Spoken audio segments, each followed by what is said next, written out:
um, when it popped up on Fox News. And y'all know how Fox News do. Uh, when I saw I want to say it was his dad standing out there with the damn American flag T-shirt on or button-up shirt on. Um, and they had not publicly announced what the verdict was going to be. They just knew that there was a verdict. Um, the courthouse, it started to get a little rough out there, and then you saw the police start to get out there, but it was pushing back his support team, and Carmelo's support. They weren't pushing away. Um, I guess the guy that got killed. They weren't pushing his people away. It sucked because I'm looking around at all the other people on the treadmills, I'm on the ellipticals and stuff, and everybody is looking at it because it's on all the screens at this point. They usually keep everything on sports. All the sports went off, all the highlights went off, everything was just the verdict. Um, it's not shocking. I am hoping that his appeal process goes better. I'm hoping that he's able to get a better defense attorney. From my understanding, the defense attorney, the prosecutor, and the victim in this case, I would say, his family, they all got along with each other. I don't understand why this was kept local. It sounded like to me it should have been taken and put into a different jurisdiction if that was possible. I don't know. I don't know all the legalities, but it ain't nothing new. I know last pod that I was on, I talked about family members protesting prior to. This was a situation where they knew that they were not going to get a fair trial. They've been speaking out. They've been protesting. I mean, it's got national news. I don't understand what is it going to take if there will ever be a day where we actually receive fair and equal due process, or is this always going to be a case where if you don't know somebody or if you got to worry about who the other person know, how truthful is the process going to be? 3 hours is not long enough to come up with that conclusion to me, and it's just crazy. It's sad. Yeah, I'm thinking like I still got the same take I had on episode 119. I know when we first started the topic, it was some tears and no tears. I didn't have any tears for Carmelo Anthony then. I don't have any tears for Carmelo Anthony now. He got pushed and he chose to stab somebody. Like I feel like if he would have just fought the guy, win lose, you be going home. You know what I'm saying? Both of them be going home. That's true. I know lots of times back in the day, they all old heads used to always tell us, um, put the guns down, put your fists up. You gonna win some, you gonna lose some, but you live to see another day. You know what I'm saying? But so the Metcalf twin, he didn't get to see another day. Now Carmelo Anthony got 35 years. I remember Vertizi asked me on episode 119. Y'all can go back and listen to it. He said, Rose, you feel like he deserves 25 years? And I was like, yeah. Now, it'd have been better if he would have got 25 over 35. He'll I'm not sure how the parole system works and the appeal. After 17, he'll be up for it. Okay, so Basically half the time. Gotta do at least half the time. yeah, so with the appeal, what are they appealing? They're appealing the whole thing, or they're just appealing the sentence? I think it's just a sentence. Because I think they know he's going to get some time. He killed that boy. From what I read, they was appealing the whole verdict. Whole verdict, okay. So, and if they can appeal and get a lesser sentence, I think a lesser sentence would probably do him some good. But he gonna have to sit down, and he need to sit down. He need to sit down and think about the choice he made. It's sad that it's such an uproar. And I was gonna start it off by saying he's a watermelon felon, like Buddy said, but that was so lame. I said that's the best thing he can say, watermelon felon. I said it sounds like a cartoon joke or something, like watermelon felon. But I do love watermelon. I juiced the watermelon today, and that juice is so good.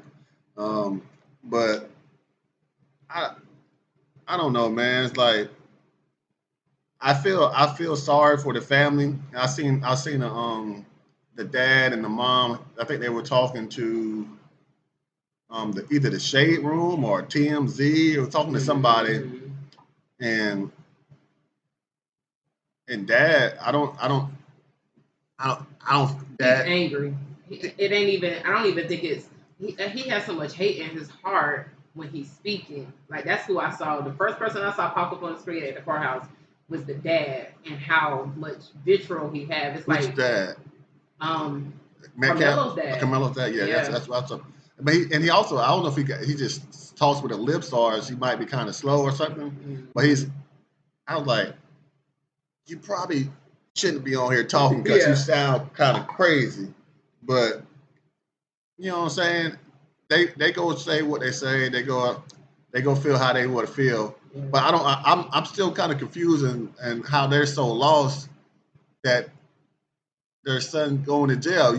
I think in their head they thought he was not going to go to jail for killing somebody. When you look at similar cases, when there's been white people who have committed these same things, and when I'm not talking about 10 years ago, we're talking about just a year ago, there was a white boy who stabbed a Hispanic boy in the bathroom to death. And then that was multiple stab wounds to the chest. He used a self-defense. He got negligent homicide. Yeah, that's what I'm saying. But he went to jail though. You know, but I'm saying like he got convicted of murder. Like the uproar online wasn't the fact that he got convicted of anything. It was the fact that he got convicted of murder. But his dad, I'm talking about his dad. His dad was. I mean, that's his child. The role they're gonna play. That's his child. He should be upset. But also, when you look at America, we just had a situation where a black boy ran away from trouble. You're saying that he should have just left or just got his ass whooped, and that black boy's dead. So I don't know what Austin Metcalf and his brother was going to do. Like there's have been situations where people have got beat to death. So I can't say what Melo was afraid of. All the reports show that Austin Metcalf and his brother was football players. Melo was a track player.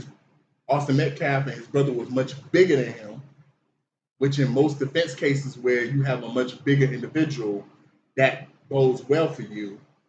But see where he messed up, and that's what I saw in the case. Where he messed up, regardless of if Buddy invited him to that tent or not.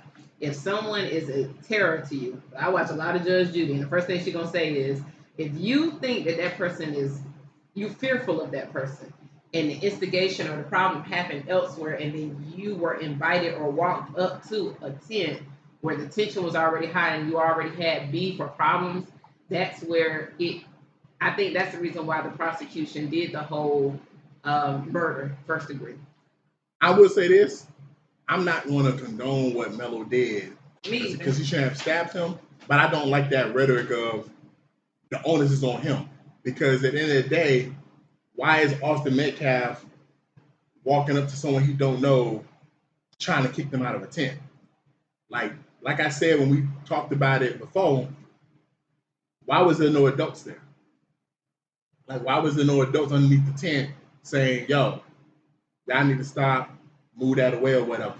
Because I just feel like if the roles would have been reversed, if this would have been a situation where Melo would have been the aggressor and Austin would have basically been the one who stabbed him, Austin would have went home free. Because you can't just put your hands on somebody in America and not get no type of retaliation. Like he did push him from what the witnesses said, and all these witnesses were for Austin Metcalf. So these was not Karmelo Anthony's witnesses. These was the witnesses that was all in favor of Austin Metcalf. These is the friends and stuff, and they all saying the same thing. Where he did initiate the contact, but even all that verdict is like it's not really consistent of like how much was the contact. Some people saying it was a hard shove, some people saying it was a light shove, some people say he pushed them multiple times. So it already kind of seemed fuzzy that these are the witnesses that's supposed to be making it seem like Austin Metcalf was not the aggressor, and they're not consistent in what they're saying. There was a student underneath the tent who was recording something, and witnesses attested to that.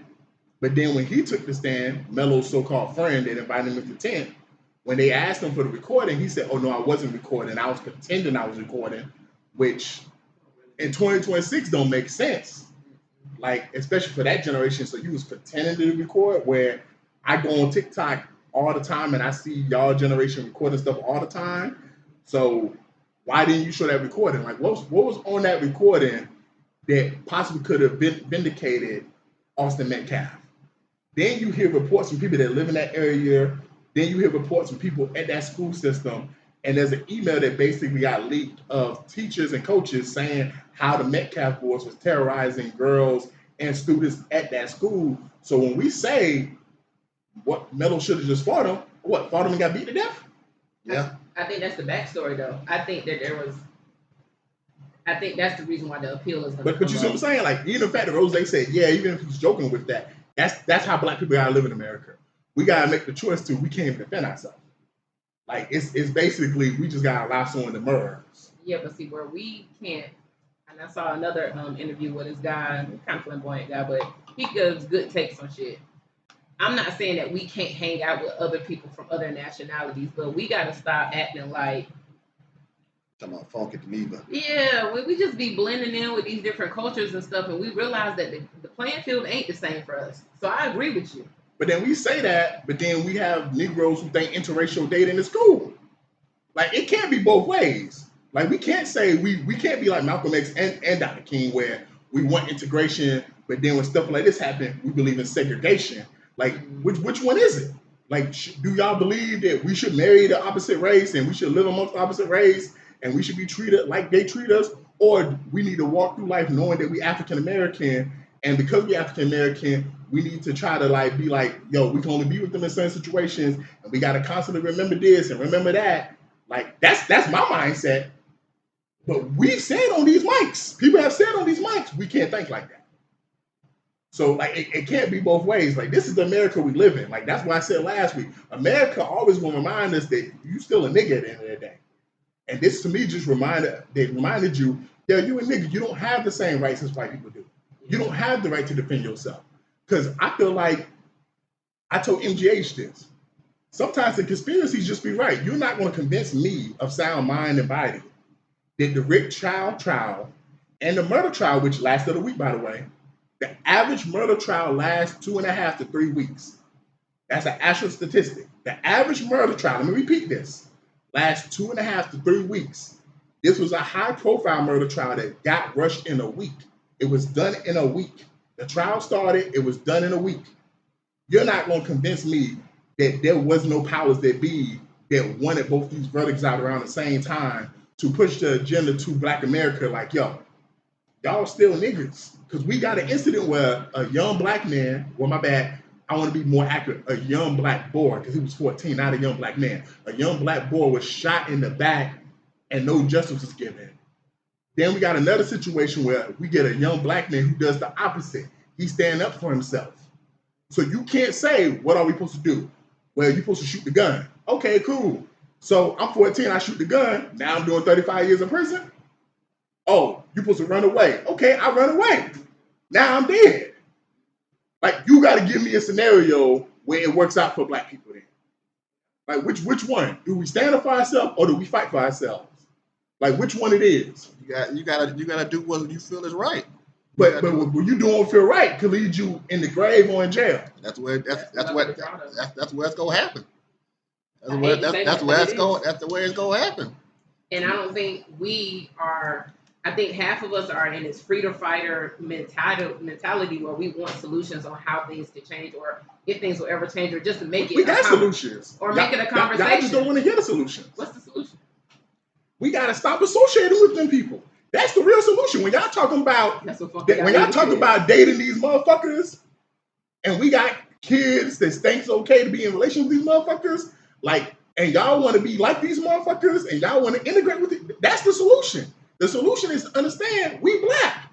The solution is to stop saying, I don't like watching certain documentaries on Black oppression because it stresses me out. I don't like having certain conversations about how it is to be Black in America because it just stresses me out too much.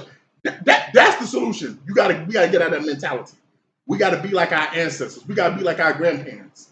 We gotta unite. We gotta be like, understand, yo, we need to be in the streets.